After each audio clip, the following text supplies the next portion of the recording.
Hello friends, இன்றைக்கி நம்ம சேனலில் தக்காளி தொக்கு பற்றி தான் பார்க்க போகிறோம். அதுக்கு நம்ம வீட்டில் இருக்க சில இன்க்ரீடியன்ஸை வச்சு செய்ய போகிறோம்.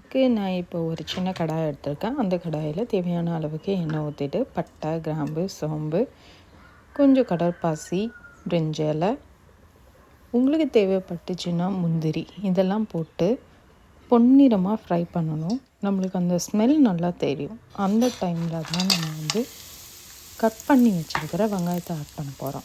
தக்காளி தொக்குக்கு நம்ம நீல வாக்கில் தான் வெங்காயம் கட் பண்ண போகிறோம். அதோட 2 பச்சை மிளகா நம்ம சேர்த்துருக்கோம். 2 பச்சை மிளகா, ஒரு 10லேருந்து 20 பல் பூண்டு. இந்த தொக்குக்கு ரொம்ப சூப்பராக இருக்கும். எண்ணெயில் ஃப்ரையாக இருக்கிறதுனால பாருங்கள். இப்போ நல்லா வெங்காயம் ப்ரௌன் கலரில் மாறிடுச்சு. நான் 4 தக்காளி பழமாக எடுத்துருக்கோம். அதையும் நல்லா நீட்டு வாக்கில் கட் பண்ணியிருக்கேன்.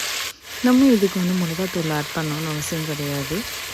தேவையான அளவுக்கு உப்பு ப்ளஸ் மஞ்சத்தூள் போட்டு நல்லா குழையிற ஸ்டேஜுக்கு எடுத்துட்டோம்னா நம்மளுக்கு தேவையான சுவையான தக்காளி தொக்கு ரெடி. இதை நீங்கள் வீட்டில் ட்ரை பண்ணி பாருங்கள். பாய்.